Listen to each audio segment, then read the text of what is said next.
The following has been brought to you by SJP World Media.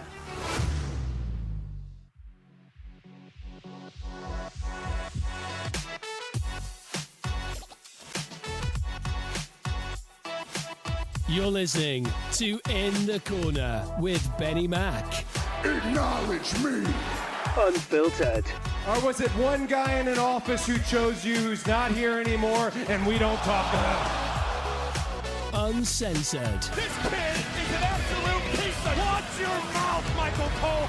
And unforgiving. The final boss? Come here. Listen up, Dwayne, you bald fraud! Jeez! Here's the man in the corner, Benny Mac.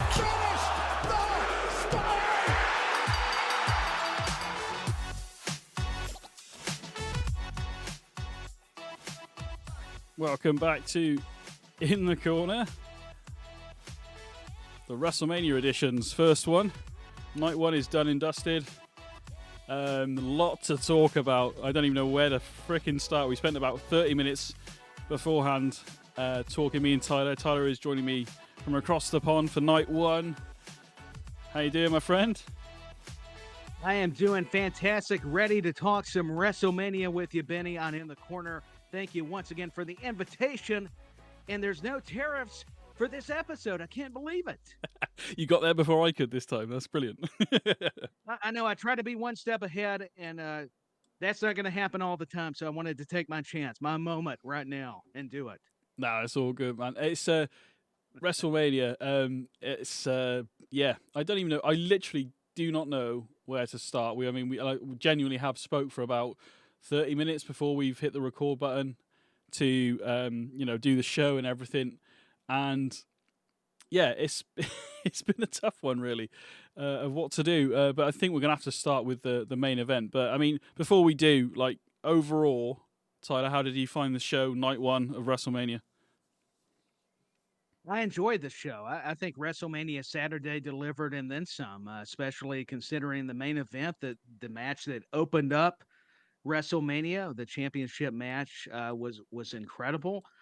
I liked the women's match. I mean, I don't want to give everything away because I know we're going to talk about it here in just a few moments. But overall, I think it was positive.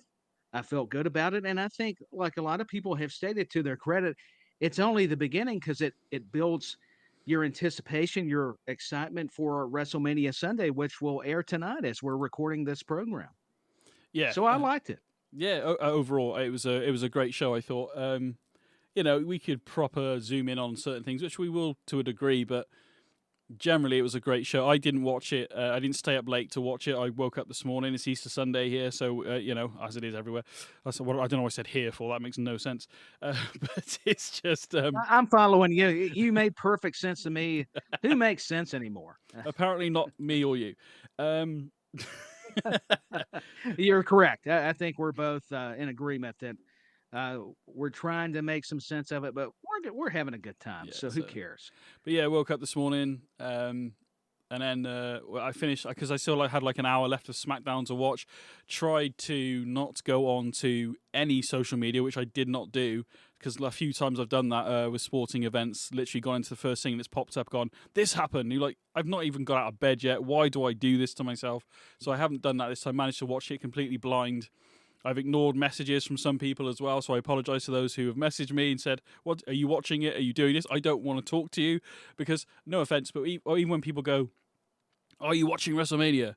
If I go yes or I go no, it's mainly if I go no. They go, "Oh, I can't wait for you to see this match." So then already it's starting to put a anticipation and because they must think it's good. They want me to watch match 3, right? So I apologise to those who have messaged me. But yeah, I'm going to talk about it now, and I will message those people back once this program is concluded. And I'm going to repeat the whole process again tomorrow for WrestleMania, and then that episode will come out on where are we? No, Sunday today, isn't it? So yeah, so that episode will come out on Monday. So this episode comes out today, Sunday, and then for night one, it's so confusing because obviously, end of the day, it's a lot going on, man. Oh, absolutely, and, Listen, you got to reserve your messages because we're fans like everybody. We don't need to know the results. We don't want to know the rumors. We want to be actually surprised. It's like Christmas for a wrestling fan, but it happened to be on Easter. So I don't know. It's just it's unbelievable. I'm just so happy to be here with Benny, and I'm just saying, man, I concur because no offense to some of my buddies out there, but don't tell me about the main event. Don't tell me one of the mid card matches. I don't want to know till I've seen it. It's just like a Yes, good movie. You don't want it spoiled. You absolutely. don't want somebody to tell you, "Oh, that happened." Then what's the point of me trying to see it and enjoy it for myself? So if for some That's reason, why. yeah, so if for some reason you are listening to this show and you haven't seen WrestleMania, I would suggest you stop, watch WrestleMania, then come back because we are going to literally enter into spoilers right now. And we discussed so much before we went on air what we could talk about first. But we're going to have to do it. We're going to have to start with the main event of Saturday because We got to. I'm pretty sure most of it. I think when Sai came on, I think we all pretty much kind of figured. I mean, again, not exactly how it happened, obviously, but we all kind of figured that. I mean, as I said, Rollins has got a lot to gain from this match, and he clearly has. Something that did enter my head, Tyler, because obviously I was there when the Shield debuted. I say I was there. I was watching when the Shield debuted, when all that went down. Technically, Seth Rollins has always been a Paul Heyman guy because he was the guy that brought in the Shield to protect Punk's title reign during that time. So in theory, are they not all Paul Heyman guys? Well, officially, as it looks like, as the main event ended, Seth Rollins is a Paul Heyman guy. Obviously, I've got to skip to the end there a bit, Tyler. But yeah, what did you think of the match? How it all went down? And were you like me? I was on the not necessarily straight away, but maybe 10 minutes in, 15 minutes in, I was on the edge of my seat watching this match and almost waiting for Paul Heyman to do, because the facial expressions that guy does, even in the background, is on point. So I'm like, is he with Seth? Is he not with Seth? I think he is with Seth. Oh, he's going to... So anyway, I'm going to stop talking, hand it over to you. But what did you think of the main event on Saturday? I thought the main event was incredible. It's exactly everything that we hoped it would be. And you're so on the money with Paul Heyman. His facial expressions, his body language just tells a story. I think we've stated this multiple times, Benny, whether it's been you by yourself, Sai's been on here, myself, whoever else. I love that match. And I just love how you've got the tension with Paul Heyman, Seth Rollins, Roman Reigns, and CM Punk. I love everything they were doing in the match. They were trying to outdo each other with their own finishers. There was a lot of great moments in the match where you thought this could be over for any of them. I thought the finish was brilliant. But before we talk more about the matchup, Benny, how about the entrance by CM Punk, the video package where he's all about wrestling? He's straight edge. He don't drink, even though he's got tattoos. You would think he's a partier, but that's not the case. The guy just loves the business, and he's got in living color. Yes. They're performing Cult of Personality. And I Amazing. mean, it's incredible. I've got goosebumps, man. It was just, I think, better than hearing it because you had the actual guys there, and you see CM Punk come out like he's in a boxing match with the way he's wearing his attire. He's got the hood over his head, and Paul Heyman coming out just giving them his approval to the band. And the way they set this up as far as the build into WrestleMania and the way this match, I mean, it had to close out the night. I think everybody's in agreement with that. And I just love all the entrances, but I mean, you can't help but love Punk. Once we heard that the band's going to be there performing live in living color, the Cult of Personality, and it's going to be at WrestleMania. And I just love how Paul Heyman would seem disgusted. But emotionally, he would also empathize with each of them. So you really didn't know what he was going to do, and that was the magic, the beauty of Heyman into this matchup, just being on the outside, and Michael Cole did a great job. That the whole commentary team, Wade Barrett, Pat McAfee, were immaculate because the chemistry, and with Wade Barrett, his first WrestleMania, I thought did terrific. And Michael Cole said it's all about the gravy train for Heyman. So who's he going to choose? And then that really sold it. And the fans' reaction, our reaction as viewers and fans, and to see, I think I wrote down in my notes, Benny, I like how Punk let Seth and Roman battle each other. He was kind of creating separation so he could seize the moment and take advantage. There was a lot of that in this matchup. And then we saw them all get involved. They fought through the crowd, but there was not enough, just weapons where it messed up the match and the storytelling. Punk would suplex Rollins on the trash can. Roman Reigns leaping over on both of them. Speaking of Rollins and Punk, right there at the barricade on the front row was impressive. The Yeah. athleticism that you forget Roman Reigns has. And there was just so many great spots.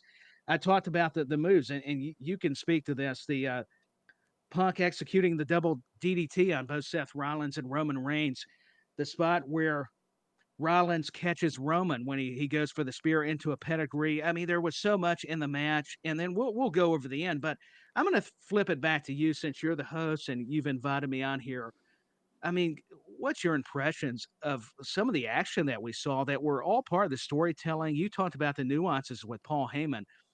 I just was enthralled with this matchup, as I knew we all would be. Let's be honest. If we're going to be very transparent with the audience, I mean, this was the match that everybody wanted to come to WrestleMania to see. No disrespect to the rest of the matches. There was a lot of interest, but this had a lot of meat on the bone, as the old cliche goes.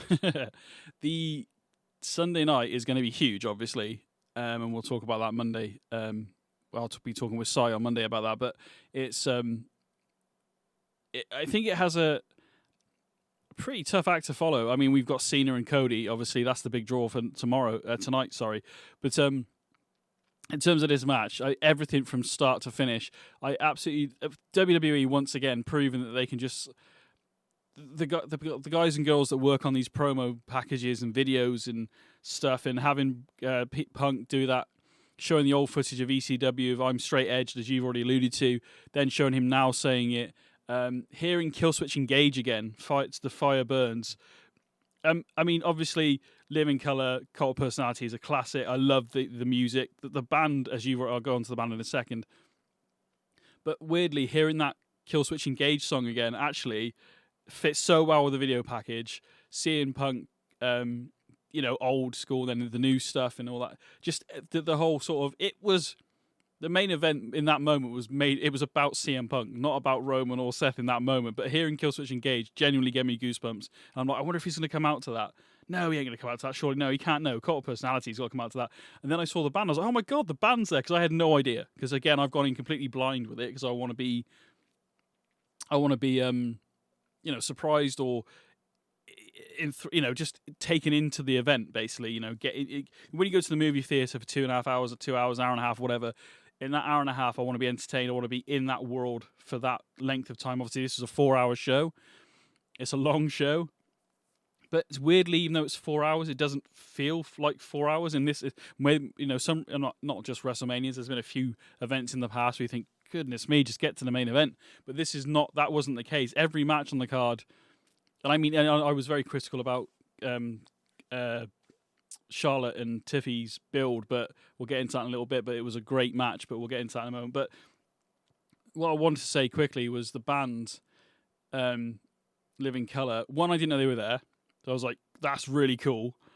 And then sometimes when they have bands come to WWE, I don't know whether it's a sound production or I don't know what it is. Sometimes it doesn't quite land, or you don't hear the crowd enough, or the audio. I don't know what it is. Sometimes they don't sound right, and that's nothing against the bands because the bands they generally have are pretty damn good.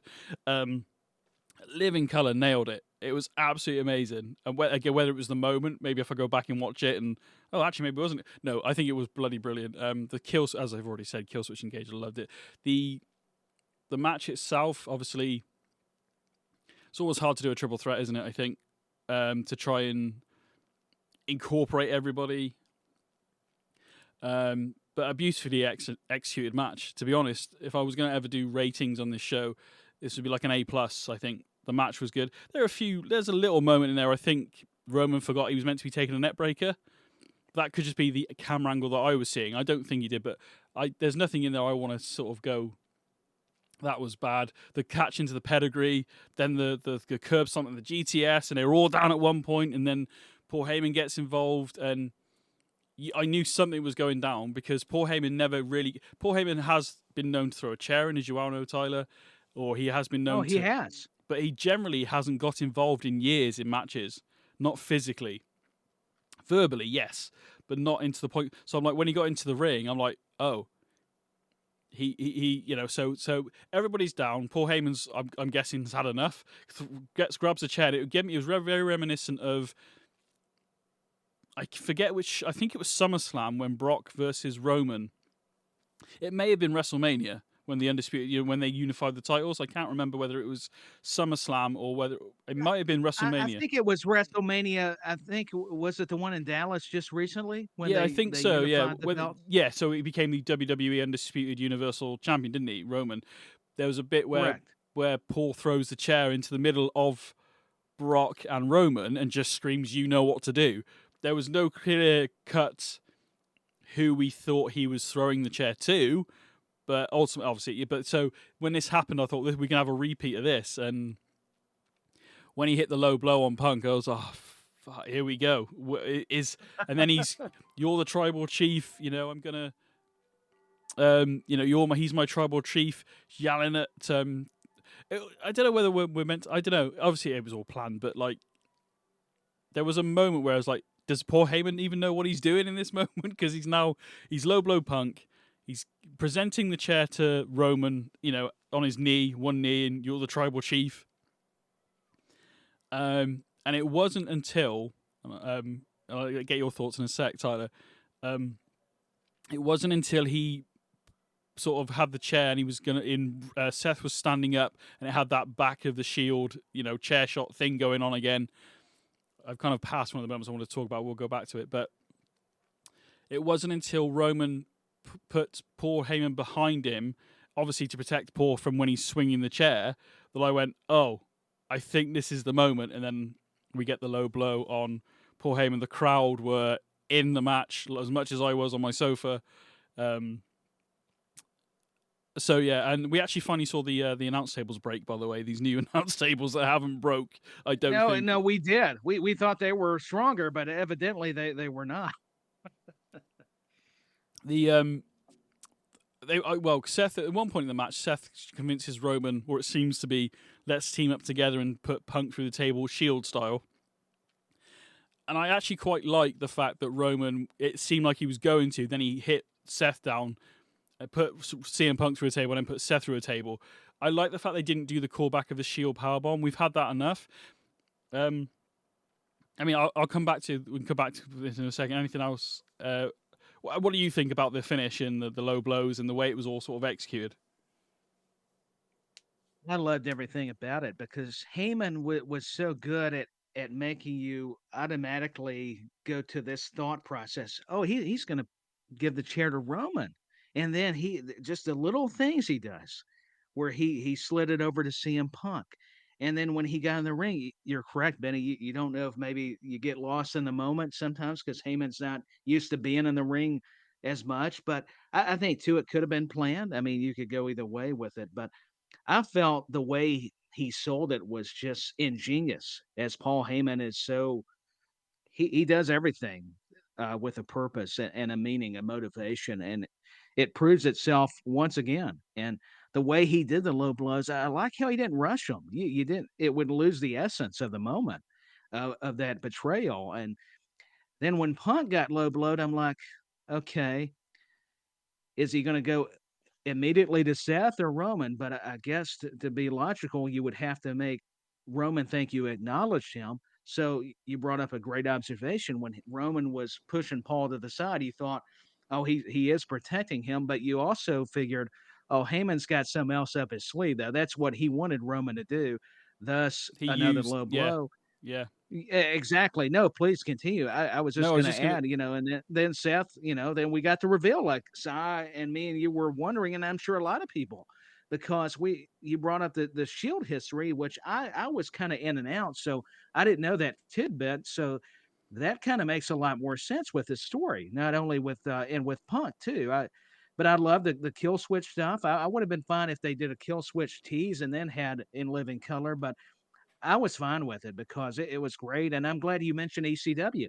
It makes sense with knowing Paul Heyman too, because WWE had their version, and then of course we all know the classic ECW. So, no, Yeah. all great points, man. I mean, there's not much really to layer the finish about. I thought there was just some well done spots by three pros, actually four, including Heyman, and the commentators really got the stories over. And I can't stress enough how on commentary, and you'll appreciate this doing commentary yourself, Benny, is how Michael Cole and was sowing the seeds of doubt with Heyman and Punk, and why Punk was taking his eye off the ball. Wade Barrett even mentioned it. You need to stay focused. You could tell Punk was a little caught up in the moment and distracted, or at least that's what he meant to do as part of this story. So I thought that was clever too. I picked up on that too during the main Yeah, event. yeah. Almost like a Punk had an overconfidence because he had Paul Heyman with him. You know, Right. so I mean, I'm sure we're going to get the explanation. On Raw because Rollins is on Raw, isn't he? So I'm assuming we're going to see Heyman on Raw now, and obviously WrestleMania season is, as I said the other day, with you and Si, WrestleMania is kind of a finale and a restart of a brand new season. It's kind of like the finale of an episode of a season, sorry, in episode 1 of a new season, isn't it? It's going to set up the year coming. It's just it was well said. It was just absolutely, it was awesome, to be honest. There's actually, to be honest, on this night, I was thinking, this night alone, Tyler, like at some point when we go back and maybe look at this again, maybe match by match, as bonus episodes, maybe there's at least 3 to 4 matches on this card alone that is literally like we could go back and analyze these matches, on this Saturday card alone. God knows what's going to happen tonight with Cody and Cena and all the other. Who knows? We've still got more, everybody. Yeah, absolutely. So we're not done yet. So I kind of was holding back a bit because as soon as I started recording with yourself, everybody and anybody wants to drive an ice cream truck apparently up and down my street and sell ice creams apparently all of a sudden.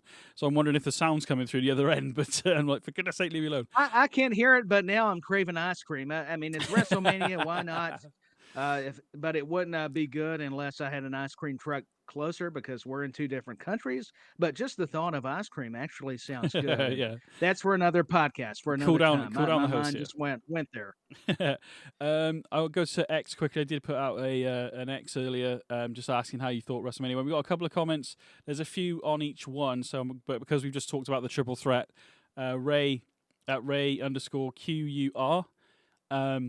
Triple threat was outstanding, and the ending I predicted. He puts his hands up. Yeah, I'm sure a lot of people, and we have got a comment from the Chain Wrestling lot as well, but it doesn't really incorporate at the moment to what we're talking about. So I will refer back to these, but we appreciate the comments. So follow us on X at In the Corner WWE on X. I'm going to go to this one purely because we don't do ratings on the show, but I loved it. The main event was brilliant, and it also sets up TV for the next 2 months easily. I'm more interested. Raw is going to be very interesting, just on the Seth Paul Heyman side of things, and obviously Punk is on Raw as well. I know it's WrestleMania season, so the roster, the branding thing seems to be sort of by the wayside to promote WrestleMania. So whether Roman appears on Raw as well, I don't know. But either way, I'm interested to see what Paul Heyman... I'm not going to predict what Paul Heyman is going to say, but I think a lot of what Seth laid out before Mania is going to be probably some of the reasoning. But we'll leave it, Raw's going to be epic, I think. No, I agree. I think that was so important what Seth was saying about Punk being a cancer and Roman not understanding how much of a detriment, at least in a storyline, or at least let me rephrase it, from a storyline perspective. And Heyman will give his explanation, and so will Seth Rollins, and we'll see Punk come out. And I think you're onto something. I think Reigns will appear on the Raw after Mania because that's such a big show. And you're so correct, pardon me, that it starts a new season. So we'll see. It's going to be just another good time of watching some pro wrestling. I think after this break that I took of not consuming as much of the the contemporary product of WWE or AEW or whatever the promotion may be. It's helped give me something fresh with WrestleMania and with Cena turning heel. And there's just a lot of things that you just got to give it time and be patient about. And Triple H and the creative team are just doing wonders. It takes the talent, and the merchandising and the fanfare has just been at a whole nother level. And the overall growth has been splendid for the company. So I'm happy for them. I'm happy for us as supporters, and it's just a great time to be a wrestling fan again. And there for a long time, I was very skeptical of that. Yeah, it's been a good, this show obviously took a break for about a year, give or take, and it's not that I stopped watching, but it's just other stuff was going on, and I'm loving it. I'm loving talking to you again, mate, and I'm loving being back on SJP Raw Media. So let's, it's been good so far, man. And obviously It has. WrestleMania is the Christmas, so obviously it's going to be a long year how we get there, and all this loads of stuff going on. I've got to quickly mention it. You might know more about this than me. The acquisition of AAA is a big deal. A lot of stars in with that company. I'm not massively familiar with AAA, but I mean, what do you think of the acquisition? And I think the acquisition makes sense because of WWE getting more of a footprint in Mexico, which they already have. I mean, in South America, Central America, with the Latin stars. I mean, we've already had Rey Mysterio for a long time. We've got Ray Phoenix and Penta, who were in AEW, and we saw one of their big stars, Vikingo, or however you say it. He's a major star down there, and I'm not as privy to a lot of the Mexican lucha libre style of wrestling either. But I will tell you, and I think everybody can attest to this, that AAA is a big deal. They're obviously important for a reason, and they can be another pipeline for the WWE. I think it'll be, they're kind of promoting it like it could be another NXT for them, but it's still AAA, and the family has been in the industry for a long time. Speaking of wrestling, you've already seen a lot of stars like the lady from NXT, who's their women's champion, Stephanie Vancouver or something like that. I'm not as familiar with her, and I'm probably not saying her last name correctly, so forgive me. I'm sure somebody can help correct me. But she's talented. I have seen a little bit of her, and there's just so much. We saw Andrade, but here's something interesting about Andrade, and I think AAA is a huge announcement that's big for the WWE and AAA themselves. This whole partnership and buyout, but Andrade is not going to renew his contract, or maybe it's the company. That was some breaking news that came out that I was a little stunned by. So I take it he's not going to be in WWE much longer. So that really took me back because he just returned not he's too not. long Yeah, ago. But I maybe read that earlier. he, He's not been back yeah, long, has he? That's true. Yeah, he just came back recently because he was in AEW for a while, and I know he and Charlotte divorced. I'm not getting into their personal business with respect, and I don't think that has anything to do with it. I don't think, and I just maybe he's wanting to pursue some other opportunities, and I understand why they would. But if you're going to be in any organization, it's got to be difficult though to leave the WWE behind. But I'm not faulting those who do. I mean, sometimes you just go somewhere for a while, and then maybe your heart grows fonder, or there's interest from their side, and you go back, and maybe it's a creative thing. He just, I don't know. I don't want to speculate it. Maybe he just wants to pursue other opportunities, maybe outside of wrestling. Who knows? We'll have to look into that. Well, we'll talk a bit more about that on future episodes, I would assume, because it's only just come out that that's happening. I mean, I don't. Did you see SmackDown at all? I saw bits and pieces. I missed the opening, and I knew that was big because of what LA Knight had done to Tama Tonga, attacking him to further his issues with the bloodline and Jacob Fatu. But I did see where Carmelo Hayes did win the Andre the Giant Memorial Battle Royal. Yeah, that's what I was going to allude to. Yeah, it was yeah, I actually a thought really that good was battle royal. awesome. Yeah, It was a good battle royal, to be fair, which is quite hard to do, I think. The way Miz sacrificed himself to help Carmelo stay in, and it came down to Andrade and Carmelo Hayes, and they had a great sort of classic series of matches, these two. So yeah, when I read that Andrade was, that's why I was coming to, because Andrade obviously I mean, that might change, but we might read tomorrow that he's re-signed another 2-year deal. But at the moment, it seems like he's not going to continue with WWE, which is a shame because I like Andrade. I liked his run in NXT before he left, and then he came up to the main roster. He had a pretty successful. I think he was United States champion, and then obviously he left in AEW and stuff happened. But he's always somebody that I really enjoyed watching. He's a really good wrestler, I thought, and that flying elbow he does, which he delivered in the Memorial Battle Royal, very reminiscent of Jericho in AEW with his elbow that he does over there. But you just kind of, when he does it, especially in this match, I was like, oh, where's his teeth? Yeah, it gone? makes you cringe. I mean, absolutely. It looks incredible. It's got to hurt. It's impressive, to your point. And Andrade, I can't say enough good things about the guy. He always looks great. He's agile, but yet he can be scientific. You can say technical if he needs to be. These guys are very adaptable to different wrestling styles, but you can tell Lucha Libre is the heart of what he does. It's not a stigma. It's not a bad thing because he came out of Mexico. It's a huge accolade because of all the families and rich history and legacy. Yeah. That's why I appreciated Mike Tenay. If you ever get a chance, he worked for WCW. When they would feature the Lucha Libre wrestlers, especially in the cruiserweights, he was an encyclopedia of Japanese and Mexican style wrestling. And I always enjoyed it because I was a history guy anyways. So I loved finding out the richness of that history from Mike Tenay. That's why they hired him. He was so good with the color commentary and just giving you the backstory. And so you got to do yourself a favor sometimes and just watch an old WCW show where they've got some cruiserweights or a lot of international talent. You would get an education just listening to him on commentary. It was incredible. But it seems like they might be doing something with AAA and Worlds Collide, which was an NXT sort of tournament they do. So I'm guessing that's going to be a thing going forward. In terms of Andrade, when he came back, I was the LWO thing's going. It's there. There hasn't been much for it, to be honest, which is a shame.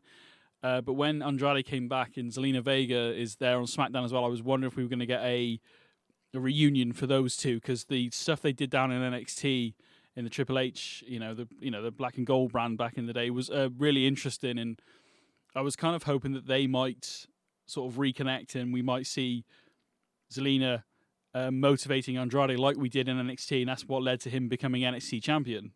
And it was great, and they could revisit that. But obviously, hopefully, Andrade, maybe this is maybe it's a work. Maybe we're just being told that he's leaving. But if he is, it's a shame. But I'm hoping they can kind of strike a deal, really, because I think he's worth keeping on the roster. Oh, he's valuable. He's an asset, as you're alluding to, Benny. And I'm hopeful, too. I don't blame him if he may just need a break. Maybe it's a little burnout. But they kind of understand that you can't really afford to be burnout. I know you can, but especially when you've got to understand that schedule and the money you're able to obtain, it's definitely beneficial because it's work, it's a job. But yeah, Andrade, I mean, it'd be nice to read a report and it read, oh, Andrade is re-signing or anything to that effect. But I just wish him the best regardless, and hopefully he'll be back. I think you never say never. That's what wrestlers say, and that's a great adage. Yes. It's never say never in the industry. Well, definitely never say never. Bret Hart came back, CM Punk came back. It happens. So we'll keep an eye on it, and then we'll see. We'll see what happens in maybe in the next week, next Thursday's episode. We might have some news on it. I don't know. Let's keep the WrestleMania train rolling. I've already mentioned it, but I was very critical about the build-up of Charlotte and Tiffany Stratton. I always want to say Tiffy time, that's why. There were a few moments in here where you could Charlotte was leading this match. You could tell that Charlotte was leading it for my money, and that would be obvious thing to say, I know. The Batista bomb at one point she hit was insane. The Stephanie Vacchio stuff she was doing, it was even commented on commentary that this, the head drilling that she was doing. I've not seen much of Steph occur either. I know she was the NXT Women's Champion and the North American Women's Champion as well at the same time. I need to start watching NXT again. There's only so many hours in the day though, Tyler. So I need to hire another person to watch NXT for us to come on in the corner. I don't know, but we might need to, because that's my problem. I'd love to watch it. I'd love to check out more AEW, but it's tough, man. It's like, absolutely. we just, it's live sometimes, and there's nothing wrong with live because we're all thankful to be living, but it's just how many hours of the day. I mean, I'm thankful Yeah, for the wrestling industry flourishing, but I'm like, I need some more time. I just, there's so much good that is going on and progressing with these yeah, programs and promotions. Everybody can speak to the negatives, but I want to try to speak to the positives additionally. And I'm like, we just need another day or another hour. yeah, man. Because I do it. I do enjoy it. I mean, and NXT I need to be checking out because I'm definitely aware of it. And with this whole AAA announcement of WWE buying them, I think it's huge. I think it's spectacular, and I can't wait. But we'll get back to the WrestleMania talk. But Yeah, yeah. I just concur with you, Benny. It's just it's hard to consume everything. But I'm all for a buffet or a variety of professional wrestling. I think Yeah, anybody would be. definitely. I mean, NXT was my savior back in the in the 2016s, in the 17s, and whatever. Even probably before, but because the main roster was stagnant for me, it was But the NXT stuff initially was kind of that, and it still is. I think it's got that. It's a parody of independence, but it felt independent, even though it has the WWE plastered all over it. But Triple H was there. There was no Vince involved with it, as far as I'm aware, or very little. Again, so the 2-day WrestleMania, and obviously SummerSlam's coming up, and that's going to be 2 days this year as well. But the fact that a 2-day WrestleMania, because imagine this being well, it used to be. One of the WrestleManias almost like with the 2-hour show, pre-show, as well as Mania. I think we almost were approaching 8 hours of wrestling. That's just WWE. That's one night. So, like you said, there's not enough hours in a day to watch everything. I love the fact that Raw's on Netflix and stuff, and it's 2 hours. SmackDown is now 3 hours, and it's a bit still. I don't, as much as I'm loving the product at the moment, 3 hours for a weekly show is still too long. It's still a bit of a stretch. Yeah, I'm enjoying what they're doing and presenting, but after a while, it's like any good thing. You still get a little weary of it after so long. yeah, absolutely. So yeah, I actually really the build up for. So we'll get back to WrestleMania. So the build up for Tiff and Charlotte's match was. It didn't quite, and I'm speaking for myself, obviously. It didn't quite land with me. It didn't. It felt forced at times. It didn't. It just felt bleh. And now, normally, when you see a trailer for a movie and you think that movie looks amazing, I'm going to go see that, and you go and it's awful. This was the trailer for the video package for this. Actually, leading into the match was really good, but the actual build, watching it week to week, was kind of like, eh. But the match, the build was crap. I thought personally, but the match I thought was really good. So, what does that tell you?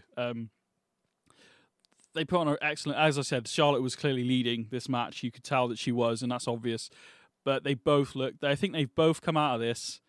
Tiffy especially, obviously, by retaining at WrestleMania. I think both have come out of this looking stellar, and I can't actually wait to see what Charlotte does next. To be honest with you, and I didn't think I'd be saying that going into this event. And I can't wait to see what Tiff does. Now, whether we see... There was a bit of a mutual respect thing at the end. We'll go into the match. I'll let you go into the match in a sec, Tyler. At the end, there was a bit of a sort of like a nod. There wasn't a handshake. There wasn't a hug. There was a little like an acknowledgement from, no pun intended, to Roman Reigns to Tiffany Stratton. Like, yeah, okay, that was good. They put on it. They beat the snot out of each other. It was a really good match, Tyler. What did you think of it? I thought it was a physical contest that drew your attention. You mentioned it. The build was less than stellar, but it did create enough tension for us to be invested into this type of affair. I like the way it opened up. Charlotte tackled Tiffany because it is personal.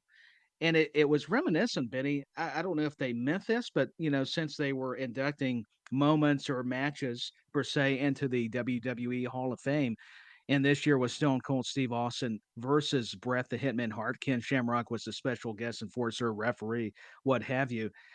It was very similar to how that began because Austin would tackle Hart on the mat. So whether that was intentional, excuse me, or not, Yeah, I thought it was a nice touch to open up the match.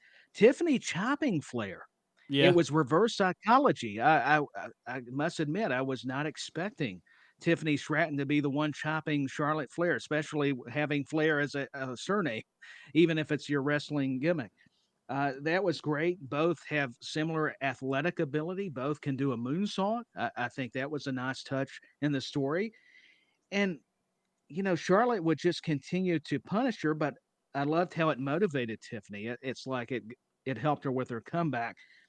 And you're so correct. I can't argue with you about this because it's like Charlotte Flair did make Tiffany, which we suspected with her experience, and she showed that in the match by taking advantage of a mistake by Tiffany. But then Tiffany would reverse it when Charlotte would have a weakness, and she would work on the leg just like Charlotte would. So they were kind of mirroring each other in their wrestling styles, and normally that doesn't always work. But in this match, I enjoyed it because I'm like, I see what they're trying to do. They're trying to one up each other. Tiffany's They're trying to one up each other, aren't they? yeah, yeah, exactly. Great point. I love how you click with me. You're kind of on the same wavelength, which is probably scary for Benny, knowing it's me. But no, I think you should be it's more true. scared, I mean, Tyler, to be honest. right. But it was a fantastic match. Like you said, it was good. I'm not trying to put words in anybody's mouth, but it did.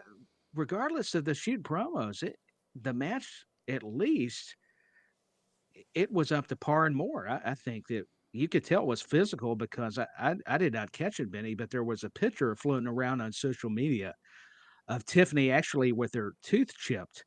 It's almost like she was in a hockey fight. That just shows you wrestling I didn't is see that. very real. Wow. Okay. And yeah, as beautiful as Tiffany is, she went through a battle with the Queen Charlotte Flair, and I think it was nice for her.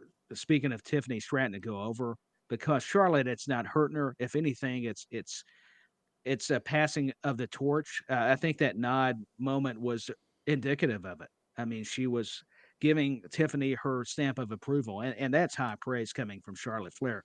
You can criticize Charlotte Flair all you want on social media. I don't care, but the woman is one of the more decorated wrestlers. And who else would you want to lead the match and get you polished and over better than a Charlotte Flair? I mean, that's God's honest truth. If I can even get my words to correlate, but Yeah. that's my takeaways on the match. Yeah, I mean, brilliant. there's not much to break down. It was just great. I'm kind of was miffed, but I enjoyed how they reversed the movesets with Tiffany actually trying to one up Charlotte with the chops and going after the legs, doing a lot of Flair-esque type movements. I thought that was actually very good. It's good psychology, as you said, in terms of your opponent. If you look at it from that point of view, I'm going to use your moves and disrespect you by chopping you or using the figure four, whatever it may be, by you. It's Right. always, it's no different from The Rock hitting the Stone Cold Stunner on Austin and vice versa with Austin with the Rock Bottom, obviously. So it was a lot better, and I will sit here and hold my hands up. I think the problem was she obviously she was injured, so I can't really be mad at her about that. But it's like you've disappeared again.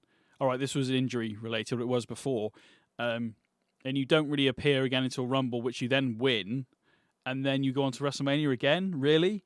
Now she's going in the Hall of Fame one day on her own merit. She's a great. I'm talking in Charlotte Flair. I'm talking about. So I will hold my hands up and say I was wrong, but it is that sort of looking at it from this point of view. It's from my point of view, and I think a few others.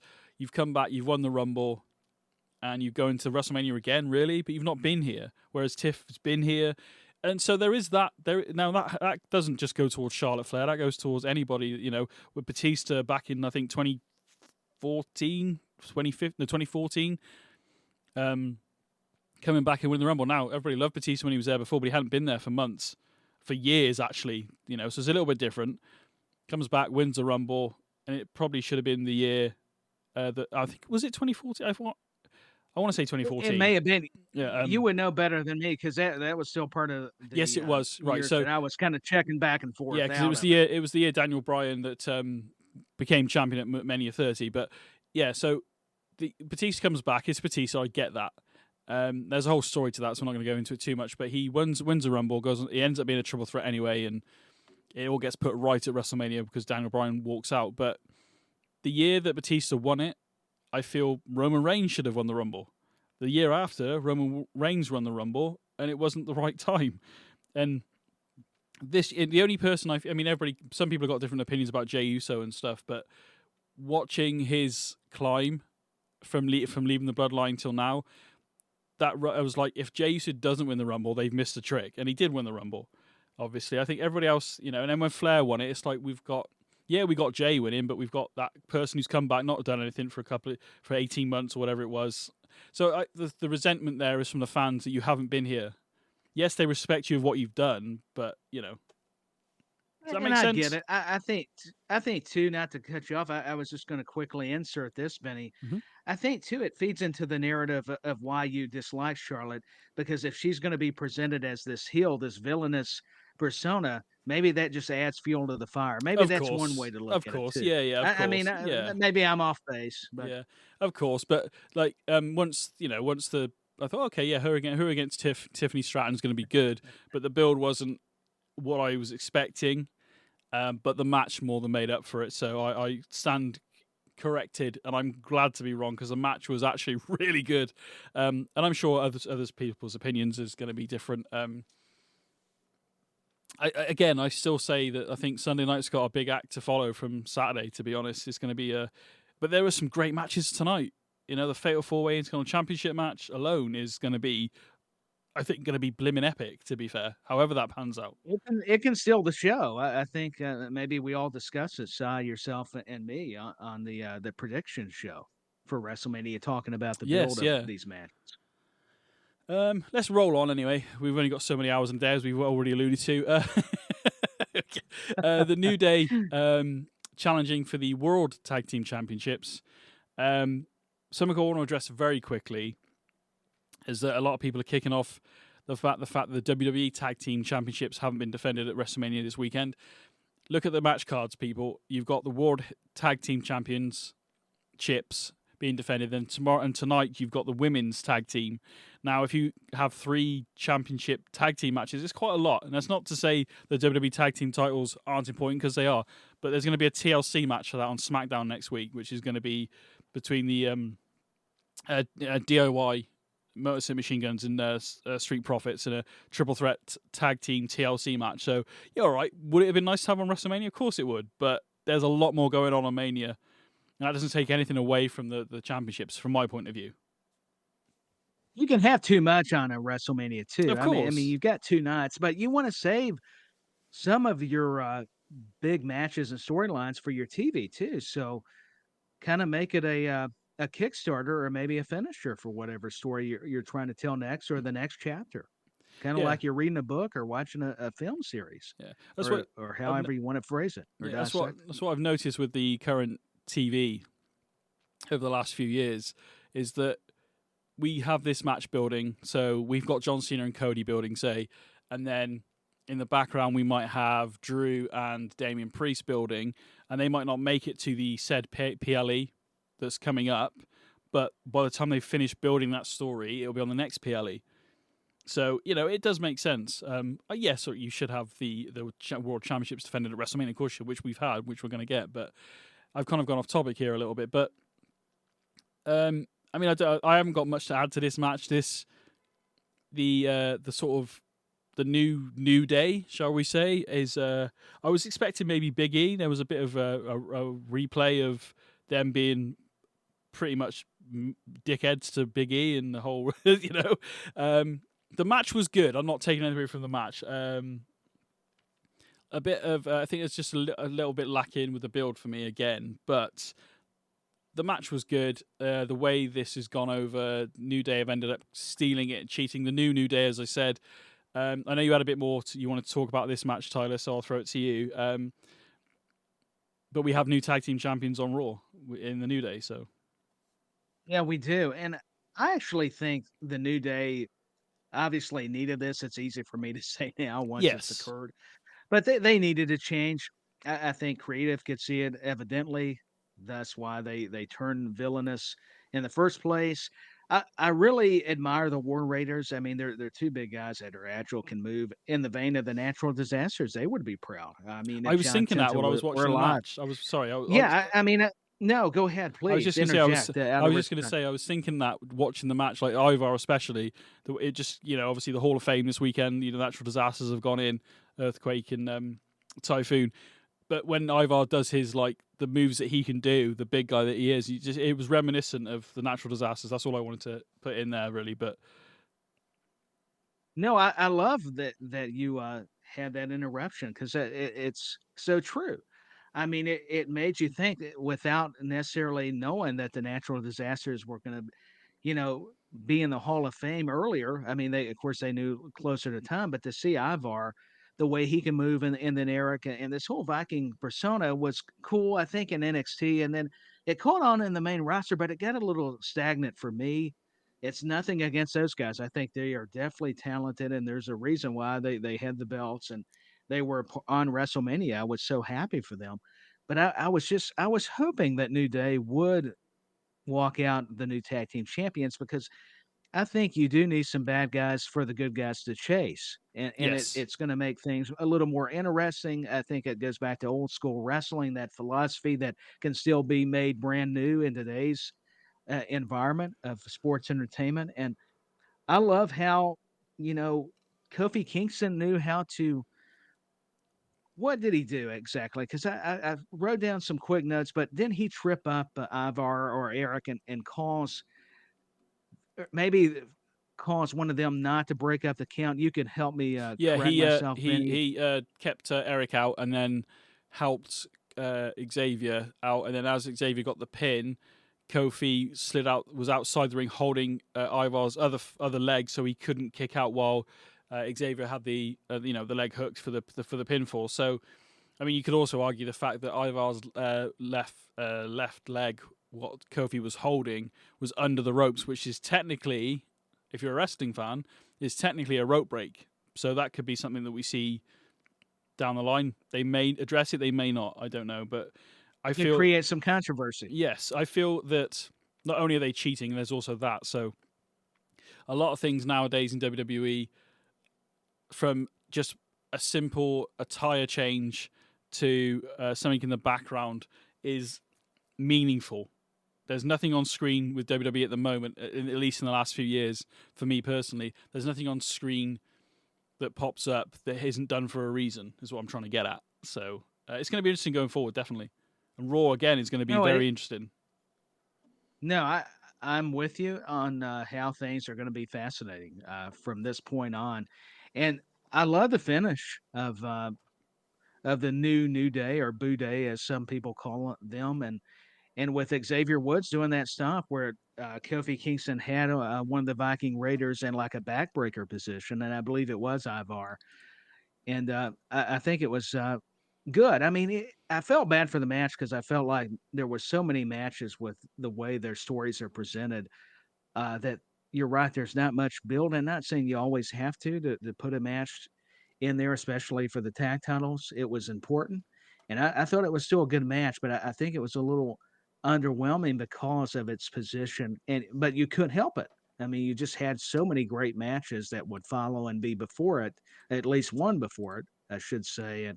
But I think they all did a marvelous job. I can't say enough good things about both teams, but I was hopeful that New Day would come out on top, and they did, and I'm glad because I think you can freshen up the storylines and the rivalries going forward, and even with the War Raiders, I'm sure there'll be with Backlash coming up that we're probably not done with the story, especially with the way the finish is, as you pointed out, and were helping me recall because trust me, I watch these shows and I take notes, but I still have draw some blanks because there was so much going on last night. So Yeah, it's absolutely. thankfully I've got Benny Mac here, or I'd be a little lost.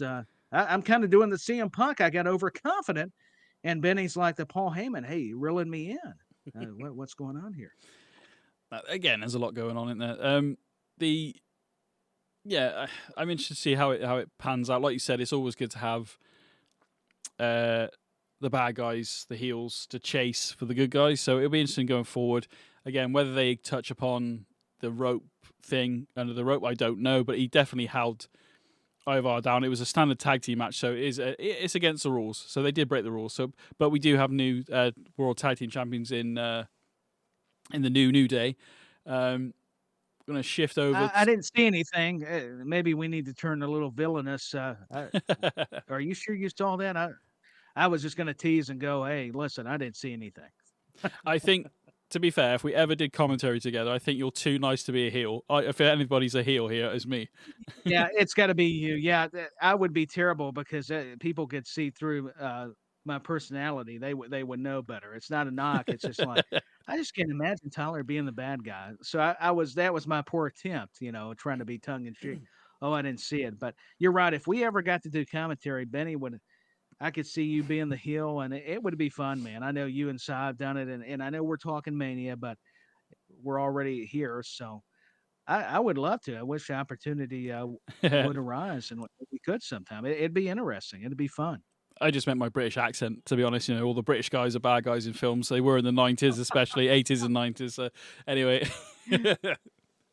It's you Brits. My goodness. Yeah, we're so of course, evil. I'm teasing because I love the British people. Trust me, I really do. But just to play on what Benny was saying. Any nation that eats Marmite is bound to be angry at some point. So, Yeah, they've got an excuse to be angry. Just like Benny said. But they're great people. No, there's a lot of happy people over in Britain. I love you guys.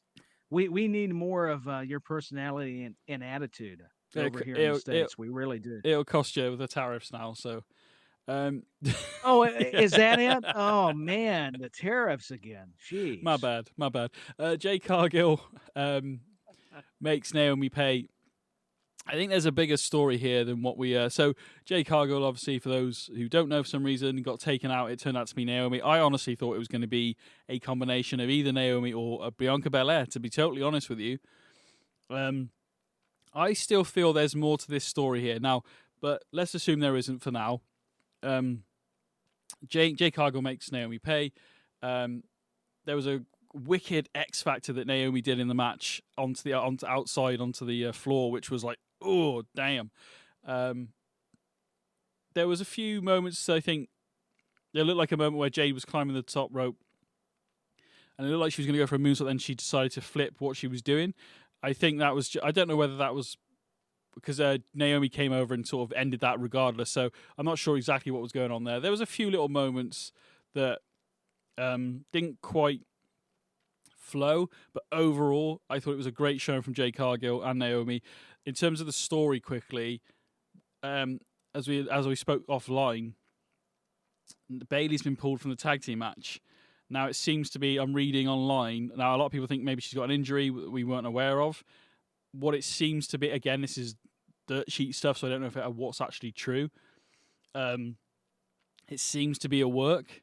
You alluded to it off air. There's also another Irish lady who happened to be at Hall of Fame, who maybe, because now Lyra Valkyria's got to find a tag team partner for this match.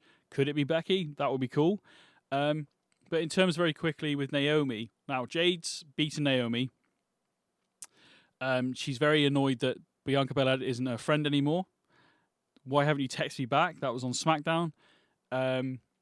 Is Bayley about to join forces with Naomi? And are Naomi and Bayley, if not just Naomi, going to cost Bianca the World Championship match tonight, as we're recording? So I might be reading way too much into this, Tyler, but I was just thinking it could be very interesting, to be honest. No, it could be. And maybe Bayley set up Lyra Valkyria. Maybe it wasn't Morgan and Rodriguez. Adam Pearce seemed to think so, but maybe that's what they want us to think. No, that's actually not a bad idea that you came up with, or theory at least. I could see Bayley and Naomi because were they not a team earlier, pretty recently? So it would still make sense. You could revisit it, and you could still have Becky Lynch maybe come out as the big surprise partner, since she's alluded to, I'm enjoying being a mother, which I don't doubt. But you can't tell me she's not missing the ring in a way. I mean, you can get away from it for a while, but there's that adrenaline, there's that. So we could all expect maybe to hear Becky Lynch's music. Speaking of music, I I really adored Naomi's new music. It was kind of heavy metal, which was uncharacteristic, but fit in a weird way. It was with her new attitude and Yeah. persona. So, shout out to the entrance music. Speaking of how we talked about punks earlier, but I loved the match. I was pleasantly surprised with how much I enjoyed it because it's not a knock against Naomi or Jade Cargill, but I really didn't expect a lot of technical wrestling. I did, I get the power moves in certain spots where it really shows their expertise with Cargill showing her power and strength, and Naomi doing like the bulldog off the top rope. And you mentioned the spot where she does the face buster, the X Factor on Jade Cargill, which was nice. And I liked how Jade Cargill, I think, switched the power bomb on Naomi and then hit Jaded. And there was just so much of the match. I'm glad they got. I'll say this. I'm glad they gave them time. Yeah. I know everybody was for maybe a squash match, and I would have understood it and been for it. But I think these two women deserve more. So I'm glad they didn't go that direction after what we witnessed because Naomi proved she could wrestle better than I thought she could, or at least do enough high flying stuff mixed in with any kind of ground attack. I mean, and that was the emphasis. I mean, she knew she couldn't beat Cargill toe to toe because of her height, her power, just looking like the Greek guy she is. Naomi's in great shape. It's just that the definition of muscle that Cargill has. So she knew she had to work on the legs, work her down. And I think that's always a great common sense story that still works in wrestling, obviously. And as we saw, and that's one thing I wanted to point out, and I'm sure you saw the same thing, Benny. I thought it was just smart. It's common sense. How can I beat this bigger opponent? Oh, Yeah. I'll go after her legs. I'll try to use my quickness and you know execute my strengths against her weaknesses, and then Jade would do the same thing. So it was never overthought. There may have been a few spots where they may have had to change on a dime, but they made it work, and it's a testament to their Yeah. professionalism. Jade Cargill, her progression continues to be amazing. I'm just so happy for her. What a moment for these two ladies! Absolutely. It was a match that, like Charlotte and Tiffany, that was better than what you thought. You thought it'd be pretty good, but I dare say this one, definitely the expectations were probably not as high, and I'm glad I was wrong about it because they gave it their all, and I'll go back on what I just said. I knew Charlotte and Tiffany would be a good match. I think I meant the build and with how impressed we were by it. So I wanted to make the clarification. Yeah. But there's not much more to add. I No.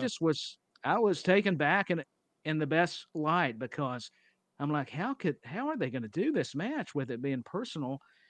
And that's why they're the pros for a reason, and why it's the WWE. I mean, it was incredible. Yeah. I mean, there was a few disjointed moments. I don't want to go too much into it because I don't want to shit on it too much because it was good. I'll end it with a positive, but there was a few like the powerbomb into her finisher. It just seemed like it was just a bit disjointed. I don't know whether it was miscommunication, I don't know, or she thought this was going to be a cover, then she was going to kick out and then there'd be hit her finish. I don't know, but I am going to end it on a positive because it was really good. And I think Jade Cargill is just getting better and better, and she will get better with more ring time and more training and stuff. And I think she is a future superstar, if not already.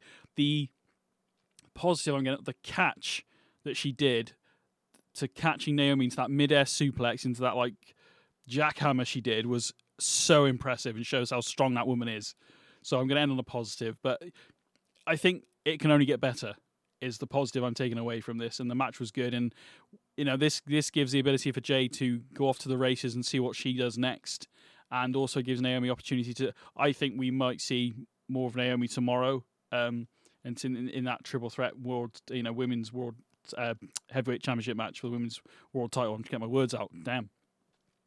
But yeah, I think we're just so excited. That's all it is. I mean, it happens. We're caught up in the moment, folks. So that's all it is.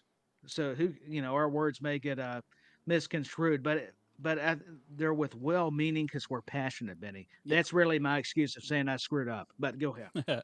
I should read the message from on X quickly from Chain Wrestling. I'm not sure who from Chain Wrestling posted this. I assume Sai, but it might be Mag, so I apologise. So shout out to both of those guys over there at Chain Wrestling. Enjoyed. So I asked, did you enjoy Mania? Enjoyed it overall. Main event stole the show. We're going to get on to LA Knight and Fatu in a little bit. LA Knight and Fatu, great.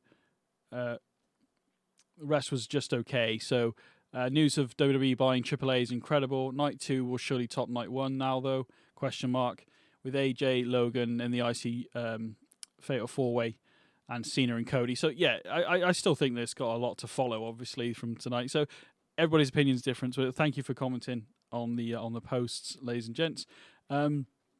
We are going to talk about the United States Championship match in a moment. Before we do, we got to go to our coffee mate, our big American coffee guy, El Grande El Grande Americano, which is a big coffee over here, was meant to be facing Rey Mysterio. Unfortunately, we did look into it. We don't know the full reasons why, but Rey was injured on SmackDown in the 6-man tag team match, which was actually a really good match. At some point in the match, Rey got injured and was being seen to during the match, and Rey Fenix and Dragon Lee, carried on that match against Alpha Academy. Really good night on SmackDown overall. If you haven't seen the show, ladies and gents, it was actually really good. So we ended up with El Grande Americano against Rey Fenix, which I would have liked to have seen Rey Mysterio, but I'm not going to lie. To see Rey Fenix do his thing, that run across the top rope he does is like... I've only ever seen, it's just insane what that guy can do. There must be something in the water that the Rey Fenix and his brother's freaking household, Penta's household, because those guys are just insane at what they do. It's got to be. It's just it's like they're from another planet with what they can do. They've got the cheat codes on the world, man. They know how to. They're like the ones from the Matrix or something. I don't know how they do this. I really don't. But the match was the El Grande Americano, Chad Gable, apparently. Allegedly, we don't know. I see what you did there. Yeah. I've said it to you before. I don't know why I'm enjoying it, but I'm enjoying the El Grande Americano. Now, has the finish changed? Would he have beaten Rey? We don't know. But he did beat Rey Fenix. But an excellent match and really good. And I would, one of the matches that's up there. Ultimately, the steel plate in the mask comes into play again. Pat McAfee caught a brilliant moment when the run across the rope from Rey Fenix kicks El Grande in the head, and he said, "Oh, I think he's landed and hurt his ankle." And then Wade Barrett was kind of saying the same thing, and then Pat McAfee was, "No, I think it must be the metal plate in his mask." Oh yeah, it's probably that. So it was. Again, the commentary team did a great job here, and then the match was epic. I think the right person went over here in El Grande Americano. What do you think of the match? And if you can explain to me why I like it so much, Tyler, I have no idea why I like it, but I do. Entertaining, I guess. Yeah, it's entertaining. It's got comical aspects to it with... we all suspect it's Chad Gable, but we're having fun with suspending our disbelief that it's this new luchador named El Grande Americano. And I love how they're adding this element of the foreign object in the mask, and you're so correct. The commentary really nailed it, and it set up Rey Fenix to lose because it was part of the story. And I think the right guy did go over because they're investing a lot into this new persona, and I think the way that he does the suplexes, of course that's a lot. You can draw the parallels to Chad Gable is what I'm trying to get at. And I love the athleticism. When Americano went off the top rope, I don't know if it was a 450 or what it was. He modified something, but you could see him grabbing his knees to get elevation. It was just immaculate, the way he could land. And of course, that wouldn't be the finish with the foreign object. I think he did the headbutt to get the win, the pin. I'm trying to rhyme it all of a sudden, but it was just a well done match. Rey Fenix, you touched on it. He's just out of this world with his athleticism, with his movements. I'm just so happy to see him get this stage. It's nothing against AEW, so I don't want AEW fans to think I'm saying anything derogatory toward them. I think they were great in AEW, but I just think you get a different spotlight when you come to WWE, and I'm so happy for him and Penta. And I am just all about this El Grande Americano. I think it's fantastic. They're even mentioning the Gulf of Mexico just to stir things up. Whether you agree with that or not, it's just fun to that they're going to add it into a wrestling storyline with Yeah. Lucha Libre, knowing the real life events that are going on. I think it's just a nice comical touch. You kind of blur the lines a bit. Well, I So thought they were going to I change. had no problem with the match. Yeah, Yeah, go yeah. ahead. I thought they were going to change it because I read online that somebody got offended by the whole Gulf of America thing, but they have kept the Gulf of America thing going. So, but yeah, the whole backstory, the black and white, not black and white, the sepia sort of old school grainy film entrance and stuff. Trying to make out that he's probably from like the 60s or the 70s, this guy. So A throwback. Yeah. It's a throwback. I mean, he'll get his comeuppance eventually. Now, I am wondering whether it's because I haven't been able to find anything, concrete that why Ray was out. Whether this is a work in order for this. Maybe Ray was going to go and beat, and this gimmick would be over now and then. But they've realised there's actually traction in it, and it's got legs, so they want to keep it going. I don't really know, but whatever it is they're doing, and why I like it, I don't know. Maybe it's because it is kind of tongue in cheek, and it is a bit. It's funny, but eventually it will come to a head where we'll find out who this guy is, and the AAA champion, being given the kick to El Grande, and the way the commentary team are playing it is really good, and it's just entertaining, I guess. And obviously it is Chad. I say obviously it's Chad Gable, but that guy can wrestle. We've mentioned him before on the shows when we, me and yourself, Tyler, when we were doing the shows before, that we were very high on Chad Gable's ability in the ring and what he can do. And he's got that sort of Kurt Angle-esque, like he doesn't mind making a bit of a fool of himself, but when he's in the ring, he can put on some brilliant matches.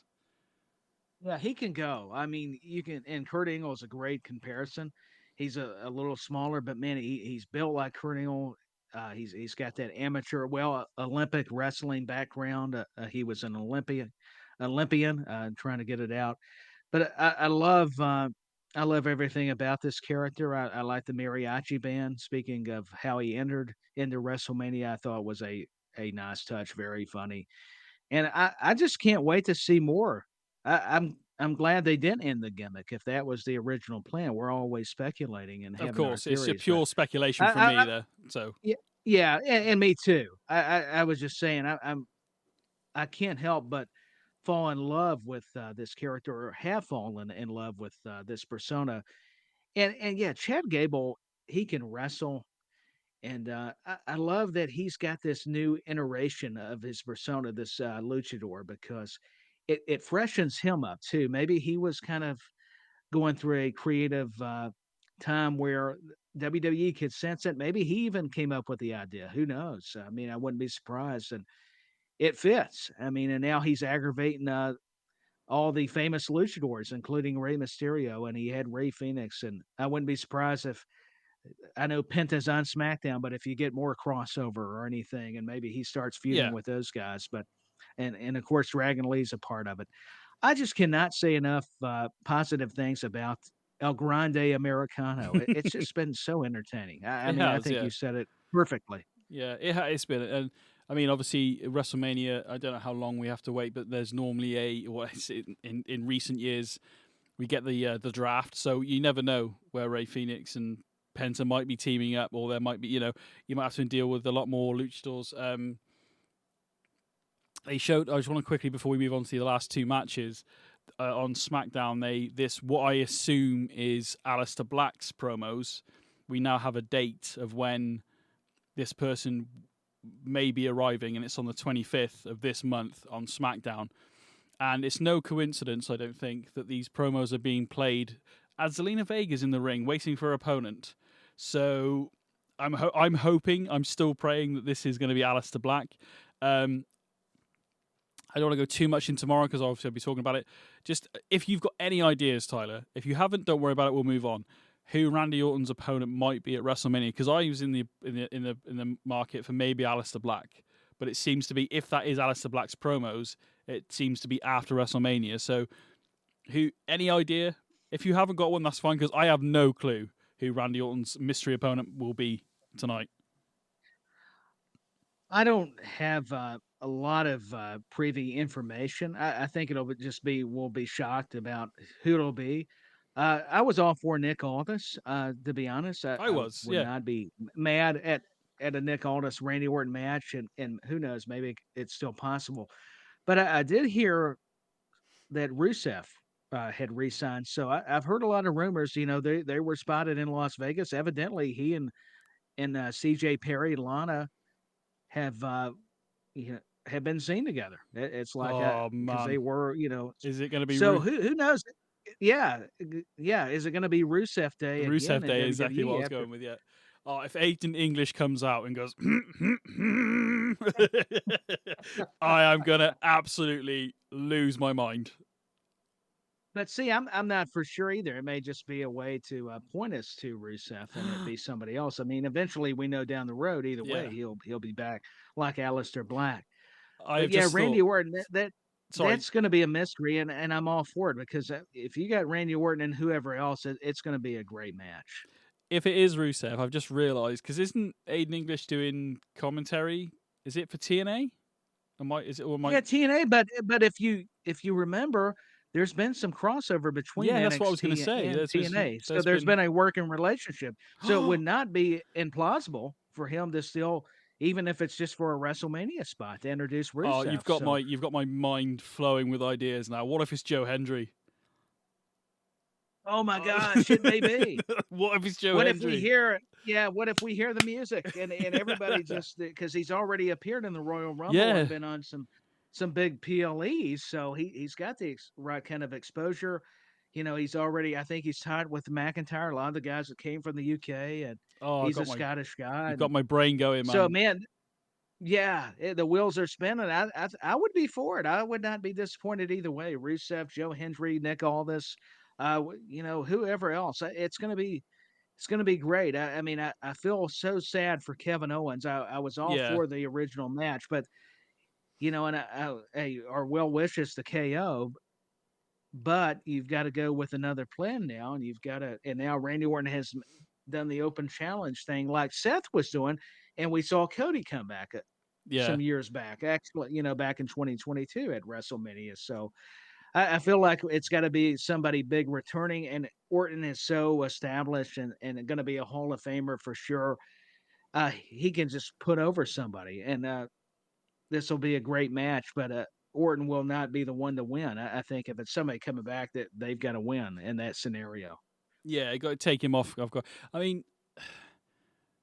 there was. I was gonna. We didn't. I meant to bring it up when we talked about the main event earlier in the triple threat, but we did hear Seth actually say Mox isn't here, and he actually said the name Mox. He didn't say Dean Ambrose. He said Mox isn't here to Roman at one point in the match. So but I understand that he's AEW champion. I think last I read.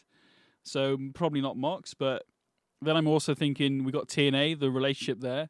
Nick Nemeth, aka Dolph Ziggler, is that a match that people would want to see? I don't know. It's I mean, I would be all for Dolph Ziggler coming back. I mean, because we all know his credibility and what he's been able to do, reinventing himself in the TNA brand, and he enjoyed success in WWE. So, I would not be against seeing him back. I mean, there's a lot of possible choices that could be Randy Orton's mystery opponent. But at the same time, I'm kind of glad I don't know. It's going to make the surprise that much more effective. Absolutely. Well, we've got 2 more matches to go, and it's just the way it's pointed out. I absolutely love this match. The Samoan Werewolf, Jacob Fatu, takes the United States Championship off LA Knights.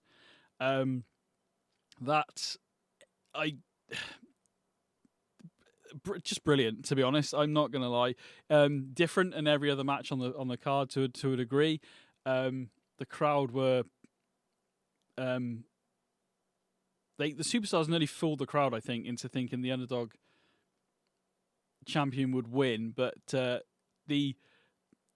when Knight countered that Fatu's jump up moonsault into the BFT, I was like, oh my, my brain couldn't even compute that happened for a moment. It was absolutely brilliant.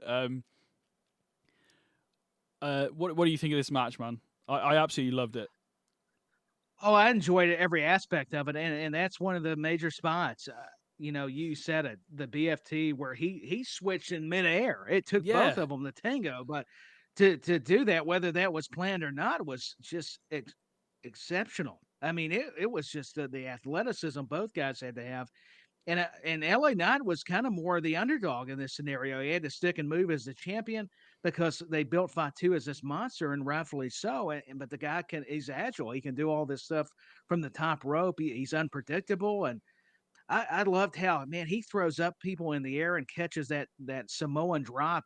Just looks insane. I mean, it's innovative. Sure, it's been used a number of times, but the way he can do it and he adds the airtime just makes it that much better.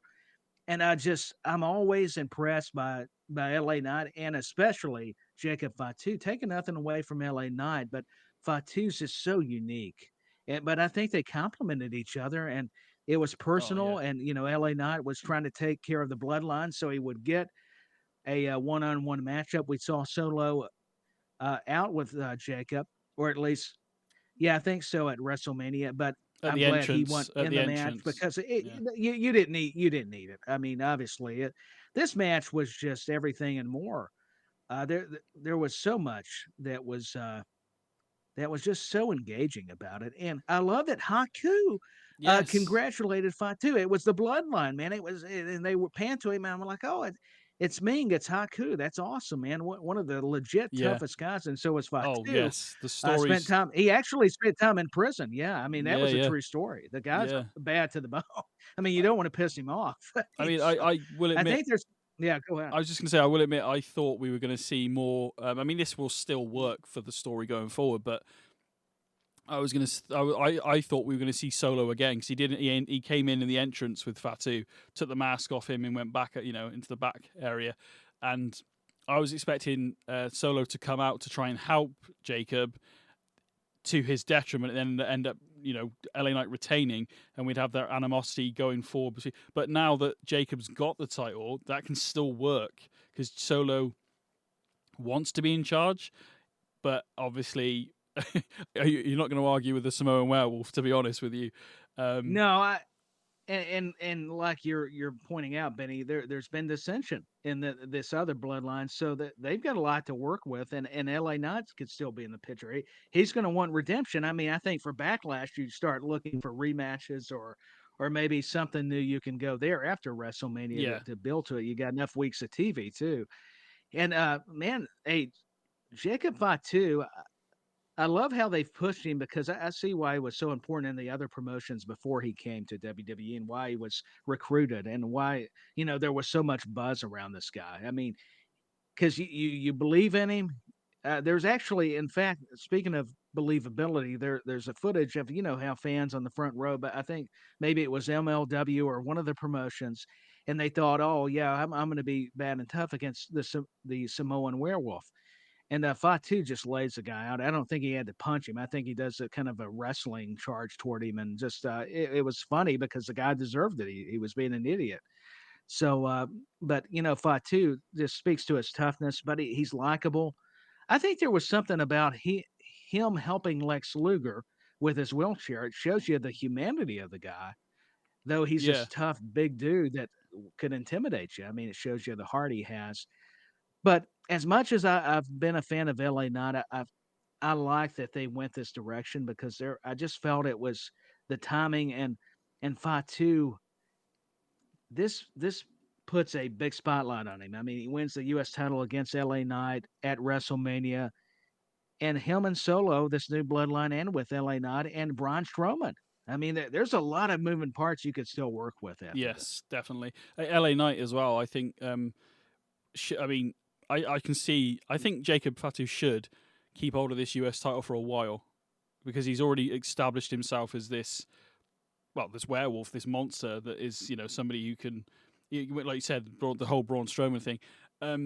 With the I assume the pending, the transfer windows and all the draft stuff they do. This could be a good opportunity to move a few people around. LA Knight, I think personally, LA Knight should be on this trajectory now where we might see him enter the main event sort of world title picture, whether that's WWE or World Heavyweight Championship, I don't know. I feel at some point this year, LA Knight will.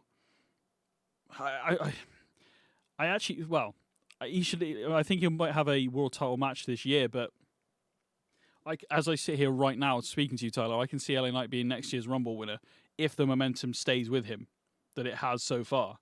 I mean, that's my opinion on that. Whether I'm right is a different thing, but No, I mean, it's a possibility. I mean, he's very likable. Definitely in the merchandise. He's moving around. He's got the talent in the ring. Obviously, the mic skills. The guy's got the complete package. I mean, he's been amazing, and I've been a fan of his before WWE, and now he's got that stage, as we've mentioned. And I think too, yeah, you brought up something that was very interesting. It's a way to take one title off of him to propel him back to a main event picture where he can vie for a championship at some point. So I think the sky's the limit for all of these wrestlers, men and women, and especially in LA Knight. I I can see him winning a Rumble, or at least being one of the last ones to make an impression. yeah, Sometimes even if you don't win it, as long as you last, or you may be one of the chosen few, pardon the pun. But man, LA Knights still got some big business to take care of, and I can't say enough good things. I've enjoyed him as U.S. champion, but I loved how this was a good way to get Jacob Fatu over. Not that he really needed to be put over, but the way LA Knight could sell for him and then come back on him and then make it where this is a strong showing by Fatu. I mean, he had to. This was not going to be some slouch. I mean, it's LA Knight, so yeah. I love the way they've created a lot of the anticipation for both Knight and Fatu. I almost feel like they probably will do this, but I almost feel like LA Knight doesn't need to have a rematch. He can kind of go to Jacob and say, "You're better than the rest of your cousins because you did it by yourself. You beat me 1-on-1. You didn't cheat. It was a clean win." And there's a bit of, I think there could be, you could go that way. I don't think you need to have LA Knight lose to him again. I think the match was epic, and I mean, if they're going to put on another one of those, sign me up. But in terms of progression, does he need to face Jacob Fatu again? I don't know. I don't see it at the moment, but I'm sure it will happen. But Yeah, and he might not. I mean, it can go either way. I'd be interested to see who might be LA Knight's next opponent if they don't go with a rematch with Fatu. yeah, Because once again, you want to freshen things up, so it's not always ideal to always have a return match. I mean, sometimes that can work, and even later down the road. yeah. But I mean, in terms of I later think you're down, onto something. the road, what you just said, like if he doesn't, maybe he just goes and says, you beat me 1-on-1. You're more of a man than you're solo, and that can cause more dissension for that story to progress. And then, should LA Knight become world champion later down the line, Jacob Fatu somewhere down the line has lost the US title, and then if we get Jacob Fatu later down in a year or two for the world title, maybe then Jacob Fatu's already beaten LA Knight in the past for the US title, so that adds that asterisk over it. Can he do it again, but for the world title? So there's potential long-term stories what I'm looking at here that could be really good. Oh, they could be. And think about this too. You've got my well spinning again, because with how they did Roman Reigns, and it's hard for anybody to be as big of a star as he is right now. But if you give, like you were aforementioning, Jacob Fatu, somebody of his caliber, a couple more years, and especially a long enough run with this U.S. title, I mean, he's definitely going to be in main events. He's going to be a future champion. Yeah, And I like him just as more of the heel. I think, I don't know, you're going to have to turn him babyface if he does the solo stuff, but you can still got time to turn him back. I would almost like to see, not almost, I would like to see Paul Heyman with Jacob Fatu eventually. wow, I think once he's done with Seth, I think that would be a nice tandem. Maybe if interesting. Heyman can manipulate Fatu and have that animalistic kind of mentality that the Samoan werewolf possesses, I think maybe you could kind of do Roman again, but it would have to be different, obviously, because you've got Jacob Fatu. You don't want to do it the same, but maybe you capture some of that bloodline essence with Heyman again. You take a break from it long enough for people to miss it, and you've got another weapon for Heyman. And or maybe he joins forces with Seth, and Yeah, he can eventually feud with him, or there's a lot of various avenues you could go about it. interesting. No, very interesting. Like you said, give people time to miss it is a perfect way of summing it up, because you don't want to just rehash it quickly. You need people to miss something in order for it to come back again. So no, that makes perfect sense, man. Well, we're on the go home here, mate. We've done pretty well, to be fair. We've done all right, hour and a half almost. Yeah, we have. I mean, even though we have our sidebar conversations and I enjoy them, I mean, you've kept us on track, man. I feel we've done a pretty fair job. It's been brilliant. If you want to follow the show, as I said before, on X at In the Corner WWE, and also obviously also follow the network at SJP World Media for all the other shows that are going on. Chain Wrestling is coming back very soon as well. So, and I understand they dropped a bonus episode, Mags and Side, chatting about WrestleMania and stuff themselves as well on Chain Wrestling. So go and check that out. I believe that's at Chain_Wrestling on X. So go, if not at SJP World Media, you'll find it all there. Don't worry about it.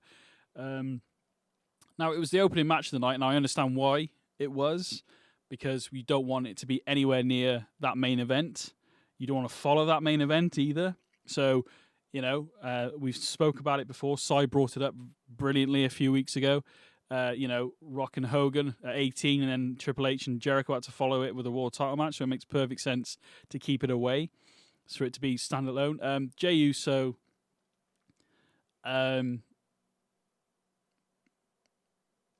just a brilliant moment. My daughter loved it. I loved it. Like I said, if it isn't, I think we said it on this show, the WrestleMania prediction show, if not now, when?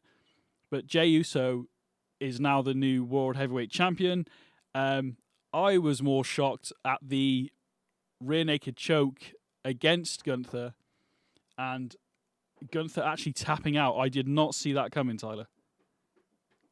I did not either, and it's very reminiscent of one of the matches we just talked about with Tiffany Stratton and Charlotte Flair. Jey Uso was using Gunther's own moves against him. I mean, we knew he had to come in with a fresh approach. I mean, he could still be quick and use his high-flying abilities, but also Gunther could actually come off the top too, now that I think about it.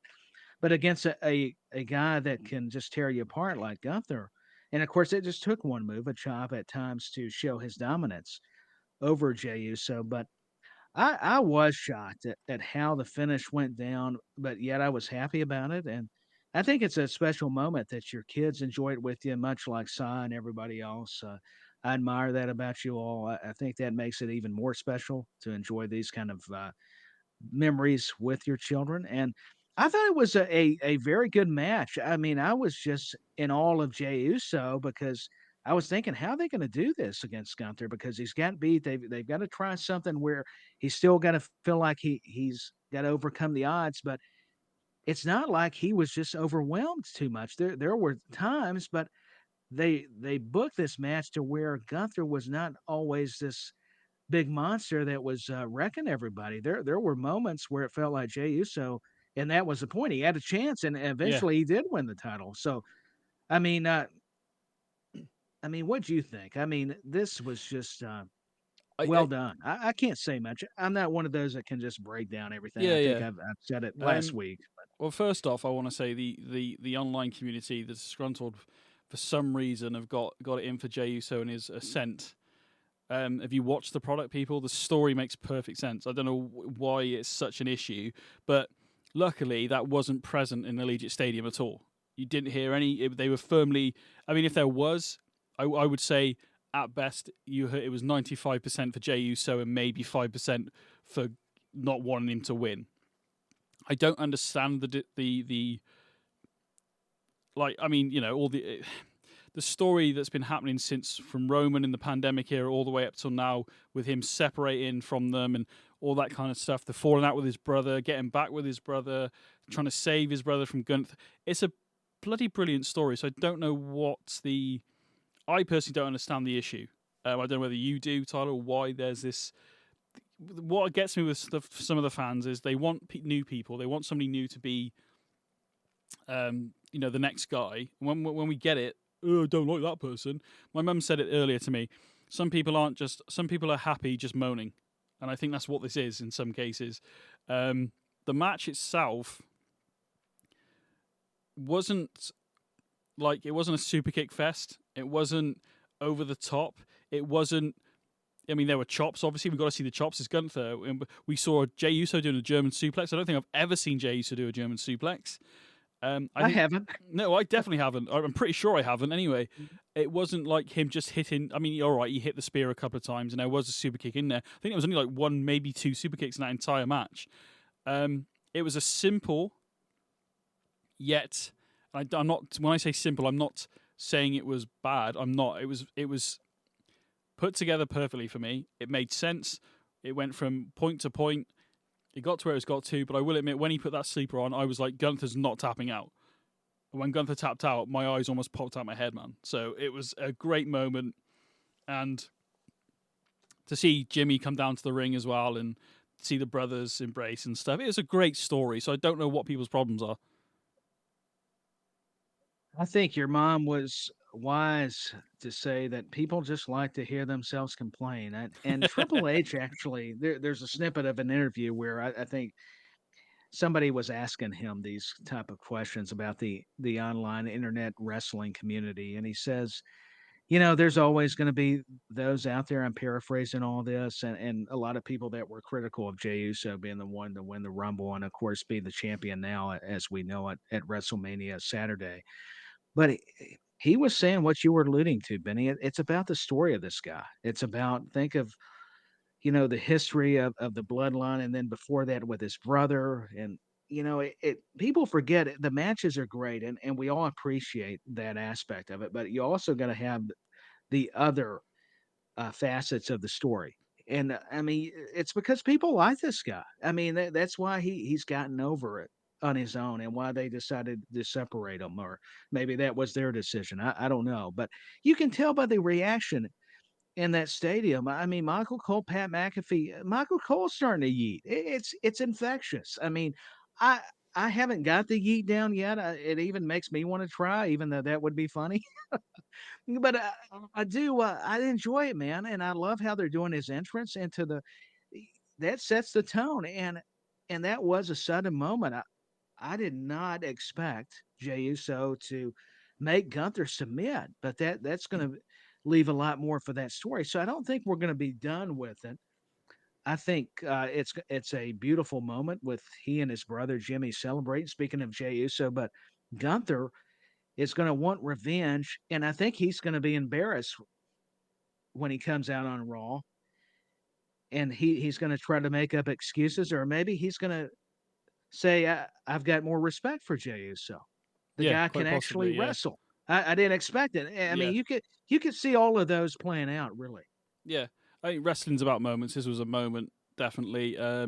We talked about Chad Gable earlier, and that guy can wrestle. That guy's technical. He's brilliant, but he's had a great career. I'm not, in his Olympic career prior to this, but the El Grande Americano is entertaining, and it's one of those things that he's going to be remembered for down the line because it's entertaining. Now, Kurt Angle, one of the toughest guys ever, proper wrestler, proper Olympian. Didn't necessarily get the sport straight away. Then when he finally came around and came to WWE, he didn't mind putting on a small cowboy hat and making a fool of himself because it was about the moments. Kurt Angle is a highly decorated wrestler, European champion, Intercontinental champion, WWE champion, World Heavyweight champion, Tag Team champion. He's literally done everything, but people remember him singing Jimmy Crack Corn on a guitar or spraying Austin with milk, Yes, he's got some excellent matches. Of course he has. He's got some brilliant bloody matches. But when you think Kurt Angle, most people are going to think of the moments that he created. And that's, Jey Uso, you could argue, not the most technical, but the people are in the arena and they love him. Daniel Bryan was technical, but luckily he got over. Sorry, I'm cutting you off there, mate. Sorry. But you know what I'm getting at, So it's just, this guy, people are responding to him. And, how long that lasts, we don't know. And, you got to strike while the iron's hot. That's why I think with LA Knight, it's the same thing. You got to kind of strike while the iron's hot type thing. Yeah, it's all about timing, and they'll cut me off anytime. I was just going to add, they also need to be versatile. Yes. Like you're alluding with or aforementioning with Kurt Angle. I mean, sure, he's a legit athlete, and sure, Jey Uso's not the most technical, yet the fans and everybody loves the guy. They're fascinated by his story. Sometimes that's all you need. I mean, who are we to say the guy doesn't have more in his arsenal? That just may not fit his persona. Yeah. And evidently, it may take the right opponent, like a Gunther, who can adapt as well. He's probably going to have moments where we seem all serious, but where it's kind of tongue in cheek. I mean, that's part of wrestling, and I think I'm just so glad I've tried within the years to kind of loosen up on my ideals of wrestling as a fan, because I'm like, I'm on the outside looking in. I just need to enjoy this crap. I don't need to overanalyze or overthink it. Just Yeah. try to have my honest opinion of what I like and don't like. It's fine, but just don't act like it's gospel. Like just Yes. because I Yeah. thought Yeah. it, that needs to happen. Yeah. I just want to go one of the so Ray underscore QUR. I don't know how to say it, so I'm going to spell it out. Fatu/Knight was the match of the night for him. I can see that. Yeah, it was definitely up there. I think that all the matches delivered. Again, I've already said this. Charlotte and Tiff, I wasn't expecting much from, but I ended up loving it. Ended up being a really good match. And sometimes the match is the match, and the build doesn't clearly matter as much. So it worked well, and I think they should have, everybody involved should be proud of Night 1 of Mania. We're literally a few hours away now, more than a few hours away from Night 2, WrestleMania Sunday. I hope everybody enjoys. Tyler, it's been an absolute pleasure chatting to you once again, my friend. Let us know where we can find some of your other work and what you're up to, and I'm sure we'll see you again, hopefully soon, on In the Corner. Well, Benny, it has been a honor to be on this show to review WrestleMania Saturday. You can find me at Tyler86 on X. You can also still check out past and the more recent episodes, nonetheless, on DDP Productions. That's on Spotify, Apple, all your major platforms, such as In the Corner and Chain Wrestling, all these great programs that are represented. Because DDP Productions is part of the same family, SJP World Media. And I am just so darn happy that these guys chose, with all the tariffs, they chose this American. It's not quite as good as El Grande Americano, but by goodness, maybe we can fake the mariachi man. But I love these guys. We have a good time cutting up. We don't take ourselves that seriously. You know, we're just having a blast doing these shows. And I want to thank Benny, because it's been too long since I've heard his wonderful perspective. Cy Powell, Lord Mags, all the people. I need a list like Jericho to remember. I'm not trying to forget about you.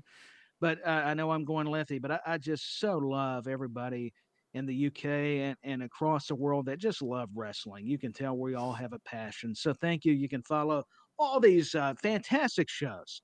And Benny didn't add extra pay for the commercial. I just went into it. I couldn't help it. Infomercial, whatever. That's appreciated, man. You can follow this show at In the Corner WWE on X, and also follow the network at SJP World Media on X as well.